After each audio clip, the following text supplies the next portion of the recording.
वे सभी अत्यंत सदाचारी, विनम्र और धर्मात्मा प्रवृत्ति के लोग थे। उनका घर केवल धन से ही नहीं बल्कि सद्गुणों से भी परिपूर्ण था।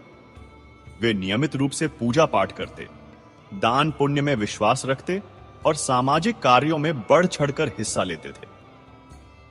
इसी पुण्यवान और संस्कारी परिवार में कुछ वर्षों उपरांत एक कन्या ने जन्म लिया, जिसके आगमन से पूरे घर में मानो उत्सव का माहौल छा गया।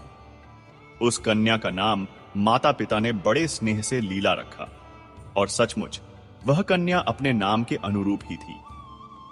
लीला जैसे जैसे बड़ी होती गई, उसकी बुद्धिमत्ता, उसकी समझ और उसके संस्कारी व्यवहार की चर्चा होने लगी। वह केवल रूपवती ही नहीं थी बल्कि उसमें गुणों का भी भंडार था।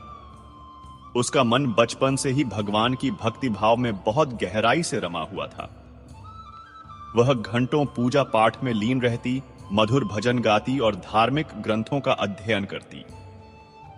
इसके साथ ही उसके हृदय में दीन दुखियों और गरीब लोगों के प्रति असीम करुणा थी। वह अपनी क्षमतानुसार समय समय पर उनकी सहायता करने से कभी पीछे नहीं हटती थी। अपने से बड़े लोगों की सेवा करना, उनका आदर सम्मान करना, इसे तो वह अपना सबसे पहला और महत्वपूर्ण कर्तव्य समझती थी। उसके विनम्र स्वभाव और मीठी वाणी से हर कोई प्रभावित था। प्रिय दर्शकों, समय अपनी गति से आगे बढ़ता रहा, जैसे नदी का प्रवाह निरंतर बहता रहता है। देखते ही देखते कालचक्र घूमता गया और नन्ही सी लीला अब एक रूपवती, गुणवती युवती बन गई थी। उसकी सुंदरता और सद्गुणों की सुगंध चारों ओर फैलने लगी थी। जब लीला विवाह योग्य आयु को प्राप्त हुई तो सेठ लाखा और उनकी पत्नी को उसके लिए एक सुयोग्य वर और संस्कारी परिवार की चिंता सताने लगी। उन्होंने कई जगह रिश्ते देखे, परंतु उन्हें लीला के योग्य कोई परिवार नहीं मिल रहा था। अंततः बहुत खोजबीन के बाद सेठ जी ने पास के ही एक नगर में एक प्रतिष्ठित और सज्जन परिवार को देखकर अपनी लाडली पुत्री लीला का विवाह बड़ी धूमधाम से संपन्न कर दिया। लीला का ससुराल भी बहुत संपन्न था।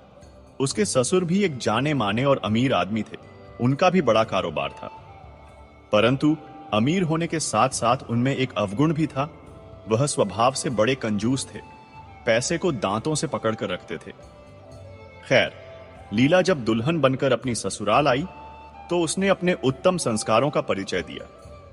उसने अपने व्यवहार से, अपनी सेवा से, अपनी मधुर वाणी से ससुराल में किसी को भी किसी भी प्रकार की शिकायत का कोई अवसर ही नहीं दिया।